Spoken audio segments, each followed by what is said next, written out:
কোরআন শরীফ কি আসলেই কি আমরা মানি, সত্যি মানি? ইমানের সহিত বলেন তো একবার, মানি? মিথ্যে কথা, মিথ্যে কথা। কোরআন শরীফ মানার বিষয় না, এটা হচ্ছে পঠনের বিষয়। পড়লেই সব আর পড়লেই জান্নাত, এটা একটা ধোঁকাবাজি। শোনেন কোরআন কি বলে। কোরআন বলতেছে যে আয়াতের জবাব হবে আয়াত দ্বারা, আয়াতের জবাব হবে আয়াত দ্বারা, অর্থাৎ কথার জবাব হবে কথার দ্বারা। এটা আছে আপনার সূরা আল বাকারা অর্থাৎ 2 নম্বর সূরার 190 নম্বর আয়াতে এই কথা বলা আছে। আর আছে 25 নম্বর সূরা ফুরকানের 52 নম্বর আয়াতে। কিন্তু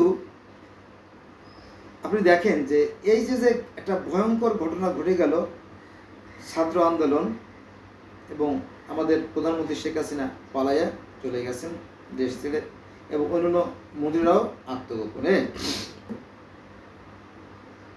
এখন এটা কিন্তু গড গিফটেড পানিশমেন্ট।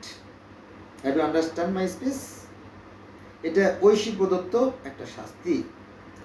কারণ এই যে ঢাকা ইউনিভার্সিটির যে ছেলে এবং মেয়েরা, এটা হচ্ছে আমাদের most important and valuable asset, সবচেয়ে গুরুত্বপূর্ণ একটা সম্পদ। এটা আমাদের বাংলাদেশের রত্ন ভাণ্ডার। কে কি মনে করলো, কে কি বললো, তাতে কিচ্ছু যায় আসে না।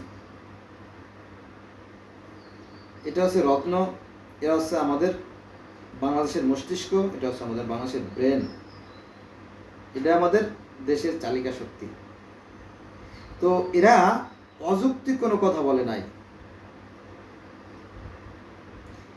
1% মুক্তিযোদ্ধার জন্য, যেমন আমার গ্রামে 5,000 লোকের বসবাস, তার মধ্যে মুক্তিযোদ্ধা আছে কয়জন? মাত্র 4-5 জন। তার মানে 1%ও না, 0.5%। তো 0.5% লোকের জন্য ভালো করে কান পরিষ্কার করে শুনে রাখেন যে 0.5% লোকের জন্য আপনি 30% কোঠা দিয়ে দেবেন, এটা কিন্তু যুক্তিযুক্ত না, এটা একটা অন্যায়। যাক, তো এই অন্যায় প্রতিবাদ করছিল ঢাকা বিশ্ববিদ্যালয়ের ছাত্রছাত্রীরা। তারা যে ঘরেরই সন্তান হোক, যে ধর্মেরই লোক হোক, তাতে কিচ্ছু আসে যায় না। তাদের দাবিটা ছিল ন্যায়সঙ্গত এবং যুক্তিসঙ্গত এবং সঠিক। তাদেরকে নিয়ে আলোচনায় বসার কথা ছিল, কিন্তু কোনো এমপি, কোনো মন্ত্রী, কেউ কোনো পদক্ষেপ নেন নাই। এই ঘটনা ঘটছিল আপনার জুন মাসের 6 তারিখে। জুন মাসের 6 তারিখ থেকে এই জুলাই মাসের 18 তারিখ পর্যন্ত এই তাদের সাথে তাল বাহানা করা হয়েছে। কেন করা হয়েছে? তারা কি তাল বাহানা করার মতো মানুষ? তারা তো ভদ্র ছেলে, তাদেরকে নিয়ে বসতেন, সমস্যার সমাধান হয়ে যেত, কিন্তু কোনো গুরুত্ব দেওয়া হয় নাই। শুধু কি তাই, দেখেন যে একটা ছেলের ইউনিভার্সিটির মধ্যে, একটা ছেলে ইউনিভার্সিটির মধ্যে একটা রত্ন, তার বিরুদ্ধে এই 2 টাকার পুলিশ বাহিনীকে লাগাই দেওয়া হয়েছে। Matric pass, 5 pass, 8 pass, 3 pass.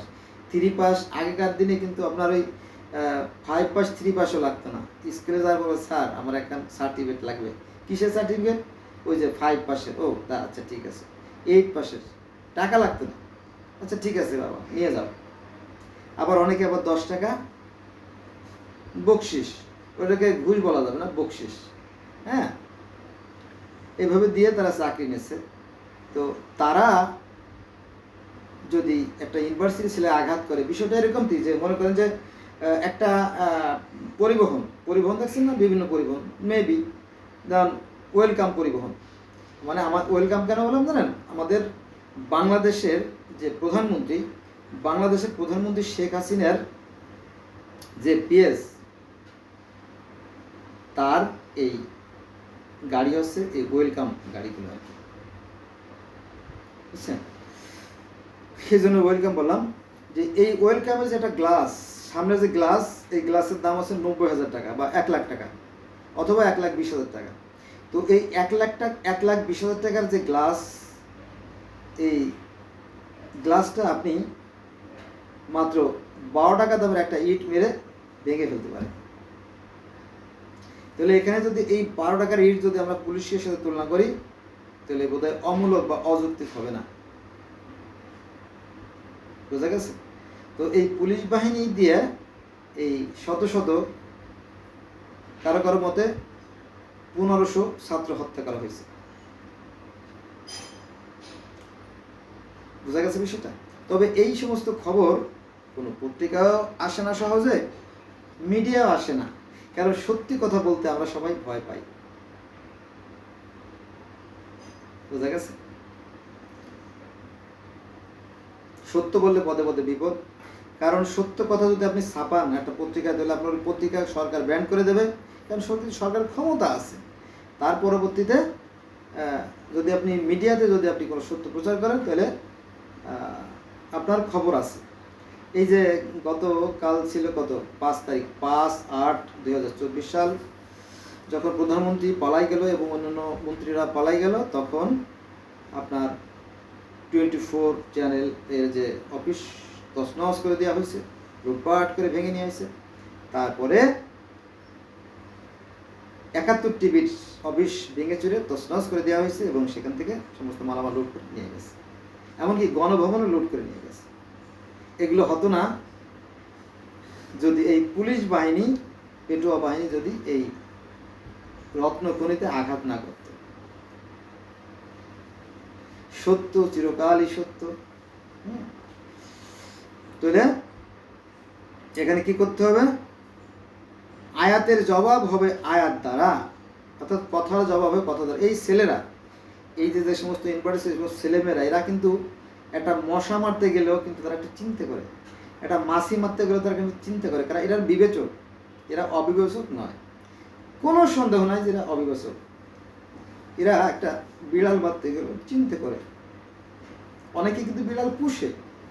এই যে ইউনিভার্সিটির মেয়েরা আছে না বা ছেলেরা আছে, অনেকে বিড়াল বা কুকুর কিন্তু পুষে।